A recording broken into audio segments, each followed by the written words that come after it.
सरकार के आते हैं। ट्रेन चल गई।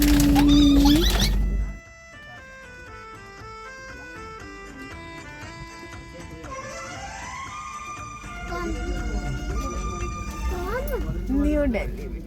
आज हम सब मिलकर उड़ीसा के लिए ट्रेन से रवाना हो रहे थे। वेदांशी और वेदिका दोनों बच्चे बहुत एक्साइटेड थे। आगे नहीं जाना ना। हेलो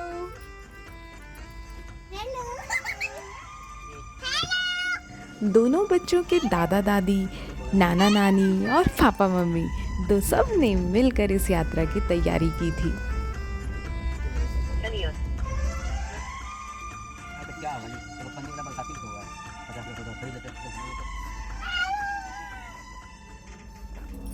हरे भरे पेड़, जंगल, खेत और बहती नदियाँ, अद्भुत।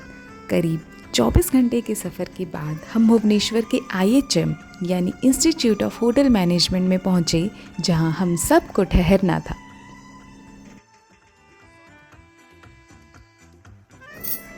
जिस शाम हम लोग भुवनेश्वर पहुँचे, बहुत तेज़ बारिश होने लगी थी।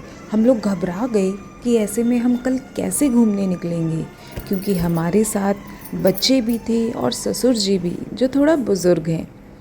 और अगली सुबह बहुत सुंदर थी, मौसम बिल्कुल साफ था। हमारी प्लानिंग में सबसे ऊपर पुरी के जगन्नाथ भगवान के दर्शन थे। यहाँ पहुँचने के लिए हमने सुबह सुबह भुवनेश्वर से पुरी तक के लिए ट्रेन ली थी। जगन्नाथ मंदिर में दर्शन के बाद कुछ चुनिंदा और ख़ास जगह थी जहाँ घूमने के लिए हमारा पुरी में ही ठहर जाना ज़रूरी था। इसीलिए हम तोशाली रिजॉर्ट्स गए, जो हमारा मेन मस्ती पॉइंट भी बना।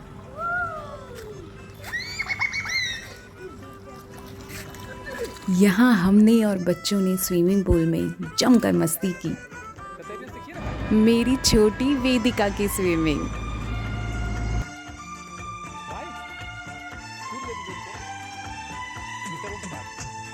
साथ हम सब इससे बड़ी क्या खुशी, साथ हम सब इससे बड़ी क्या खुशी।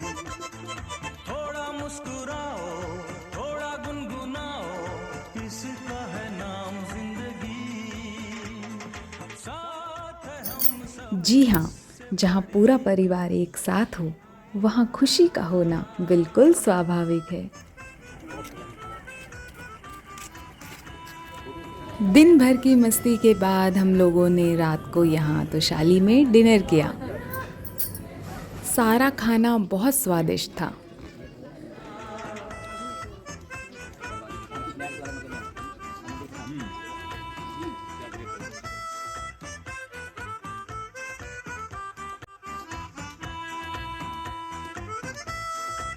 अगले दिन हम अपने दूसरे डेस्टिनेशन चिल्का झील घूमने के लिए सतपड़ा निकल पड़े।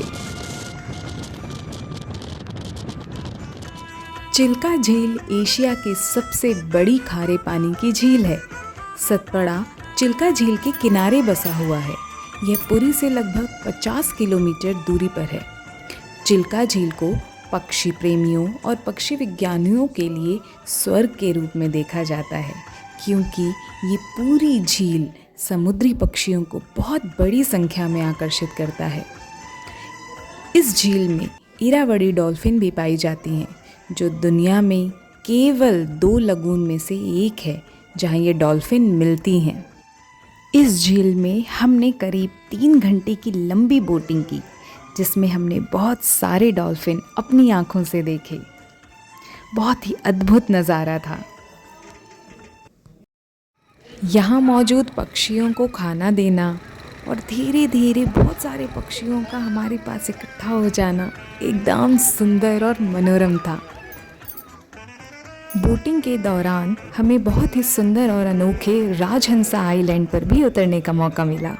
यहाँ हम सब ने मिलकर खूब सारे नारियल पानी पिए।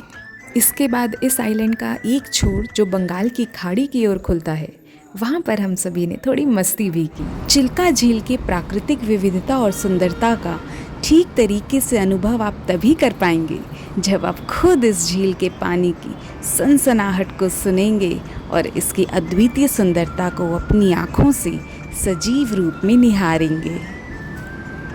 झील के बाद हम लोग कोणार्क के सूर्य मंदिर गए। यह मंदिर बहुत ही अद्भुत था। इस मंदिर के परिसर में थोड़ा समय बिता लेने के बाद हम लोग अपने तोशाली रिजॉर्ट्स में वापस आ गए और खाना खाकर रेलवे स्टेशन के लिए निकल पड़े।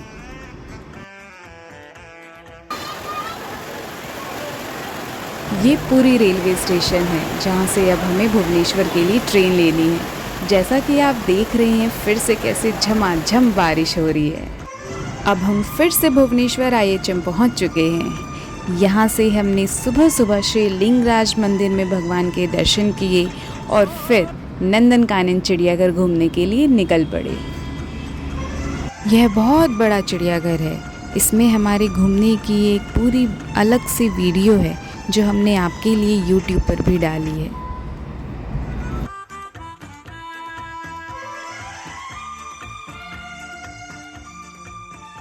उदयगिरी और खंडगिरी केव्स को छोड़कर हम अपनी प्लानिंग के अनुसार अब सारी जगह घूम चुके थे। आज हमारी भुवनेश्वर से वापसी की ट्रेन थी। ये IHM भुवनेश्वर का ऑडिटोरियम है जिसमें सुबह सुबह स्टेशन के लिए निकलने से पहले बच्चों ने स्टेज पर अपनी परफॉर्मेंस दी और हमने तालियां बजाकर उनका स्वागत किया।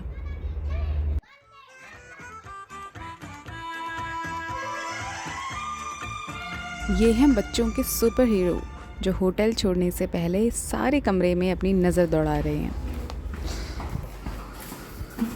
होटल में सुबह का स्वादिष्ट और पौष्टिक नाश्ता करके हम लोग स्टेशन पहुंच गए। हमारी ट्रेन सुबह 10 बजे की थी और हम लोग 9 बजे के करीब अपने प्लेटफॉर्म पर थे।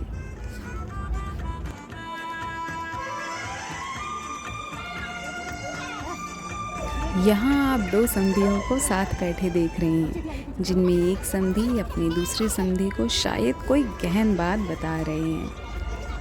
इनमें से एक वेदांशी और वेदिका के दादाजी हैं और एक नाना जी।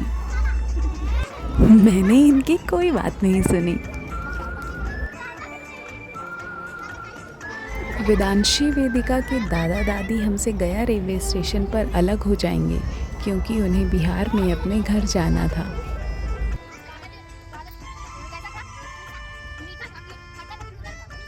यहाँ हम लोग अब अपनी ट्रेन पर बैठ चुके हैं जहाँ इन सभी बच्चों की अपनी मस्ती शुरू हो चुकी है।